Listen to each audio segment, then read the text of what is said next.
नमस्कार, Kaif financial services के YouTube channel में आपका फिर से हार्दिक अभिनंदन स्वागत है। क्या आपने अपना जीएसटी रजिस्ट्रेशन करा लिया है? अगर रजिस्ट्रेशन करा लिया है, सबसे पहले बहुत बहुत बधाई आपको। अगर आपने रजिस्ट्रेशन करा लिया है और रजिस्ट्रेशन आपने रेगुलर डीलर की तरह कराया है, तो उसके लिए आपको क्या क्या काम तुरंत जीएसटी रजिस्ट्रेशन लेने के बाद करना चाहिए, उस टॉपिक पे 5 मिनट लगा के हम डिस्कस करेंगे। क्योंकि हमने प्रैक्टिकली ये देखा है कि लोग जीएसटी रजिस्ट्रेशन लेने के बाद थोड़ा सा आराम में चले जाते हैं, जिससे उनके ऊपर काफ़ी कंप्लायंस का बोर्ड बढ़ते जाता है और लेट फी पेनल्टी वगैरह भी आना शुरू हो जाता है। तो अगर आप इसके बारे में थोड़ा सा अवेयर रहेंगे तो इस वीडियो को देखें, ये वीडियो आपके लिए है। तो अगर आपने जीएसटी रजिस्ट्रेशन कराया और उसके तुरंत बाद जो काम करने हैं उसको फटाफट 5 मिनट लगा के हम लोग डिस्कस अगर करें, तो हमारे को सबसे पहले काम जो है जीएसटी रजिस्ट्रेशन लेने के बाद जब आपके पास सर्टिफिकेट आ जाएगा, तो सबसे पहला काम आपको करना है कि फॉर्म के नाम से आपकी करंट अकाउंट्स ओपन करना है, राइट। किसी भी सरकारी बैंक में, प्राइवेट बैंक में, जहां पे आपको कन्वीनियंट लगता है उस करंट अकाउंट्स को जरूर ओपन कराएं, क्योंकि सारे आपके जो लेन देन है वो करंट अकाउंट के माध्यम से करने। आप ध्यान रखें, सेविंग अकाउंट का यूज न करें।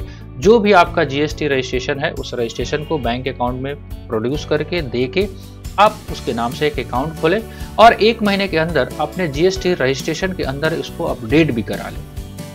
दूसरा काम, जब व्यापार आप करना शुरू कर लेते हैं तो आपको, अगर आप रेगुलर डीलर हैं, तो आपको 2 तरह के इनवॉइस प्रिंट करने होते हैं। एक तो टैक्स इनवॉइस, जिसमें आप जितने भी टैक्सेबल आइटम है, जो कर योग्य आइटम है, उसके लिए बिलिंग करेंगे, और बिल ऑफ सप्लाई भी प्रिंट कर सकते हैं अगर आपका कोई टैक्स फ्री आइटम है तो, राइट। तो 2 काम, करंट अकाउंट ओपन करना और बिल इनवॉइसिंग प्रिंटिंग करना, राइट। अगर आप किसी सॉफ्टवेयर के माध्यम से अपने बिलिंग सॉफ्टवेयर को चलाना चाहते हैं, लाइक मार्ग, ईआरपी, टैली, बीजी, तो आप उसको भी कॉन्सेप्ट को ले सकते हैं, राइट। तो अगर आपके पास अगर बिजनेस लंबा चौड़ा है, बिलिंग ज़्यादा है, इन्वेंट्री मेंटेनेंस ज़्यादा है, तो आपसे रिक्वेस्ट है कि आप सॉफ्टवेयर के माध्यम से ही चले। अगर आपके पास कम लेन देन होते हैं तो आप मैनुअल बिल के हिसाब से भी कर सकते हैं, राइट। दूसरी बात, सबसे बड़ी बात ये है ध्यान देने वाली, ये कि जो भी आप परचेज करोगे वो करंट अकाउंट के माध्यम से ही पार्टी को पेमेंट करना है, राइट। खरीदारी का भुगतान करंट अकाउंट के माध्यम से ही पार्टी को करना है, नगद में नहीं करेंगे।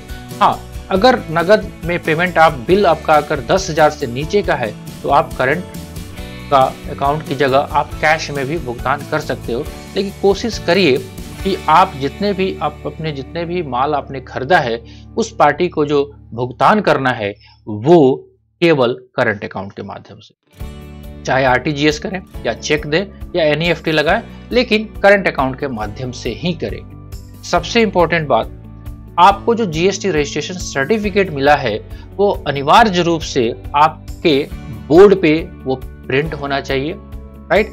और साथ ही साथ सर्टिफिकेट की एक कॉपी आपके शॉप में फ्रेम करा के वहां पे लगना जरूरी है, जिस पे आपको जीएसटी नंबर, आपका नाम और एड्रेस जिस पे दिखाई दे रहा हो। अदरवाइज डिपार्टमेंट आपको इसके ऊपर भी पेनल्टी लगा सकती है, राइट। क्लियर। चलिए, दूसरी सबसे बड़ी बात, आपके टर्नओवर के हिसाब से आपका जीएसटी रिटर्न जाना है। अभी के सिनेरियो में, अभी के टाइम में 2 तरीके के रिटर्न जाते हैं।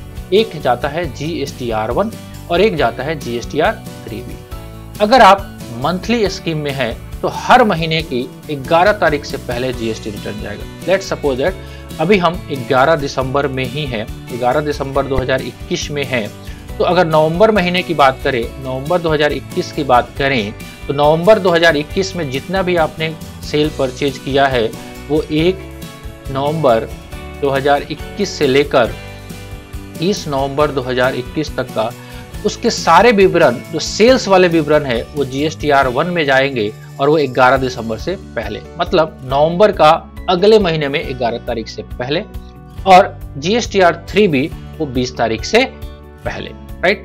अगर नहीं करेंगे तो आपके ऊपर गवर्नमेंट जो है 50 रुपया पर डे, पर मंथ, हर महीने के लिए आपको लेट फीस लगाएगी। ध्यान रखें, अगर आप नवंबर का रिटर्न छोड़ते हैं तो नवंबर का 50 रुपया पर डे पर मंथ चलेगा, फिर अगर दिसंबर का भी छोड़ते हैं तो दिसंबर का भी चलेगा। तो एक छोटा सा अपडेट आपके लिए कि अगर आपने जीएसटी रजिस्ट्रेशन करा लिया है तो ये काम जो है आपको जरूर करने हैं। क्या? एक करंट अकाउंट ओपन करना है, आपको इनवॉइस प्रिंट कराना है, या आपको बिलिंग सॉफ्टवेयर लगवाना है। दूसरा काम, आपको तुरंत उस बैंक अकाउंट को अपने जीएसटी में अपडेट करना है।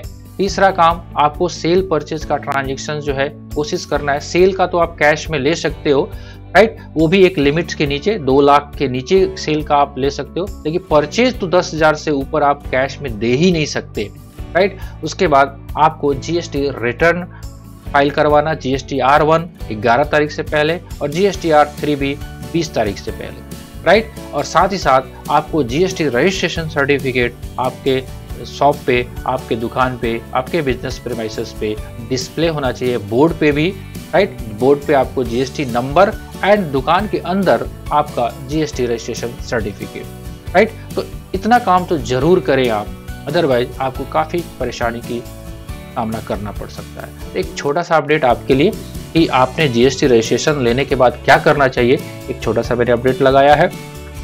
कम पोजीशन डीलर के लिए एक अलग से वीडियो बनाएंगे, उसमें हम डिस्कस करेंगे। तो कैसा लगा वीडियो आप कमेंट बॉक्स में लिख के जरूर बताइएगा।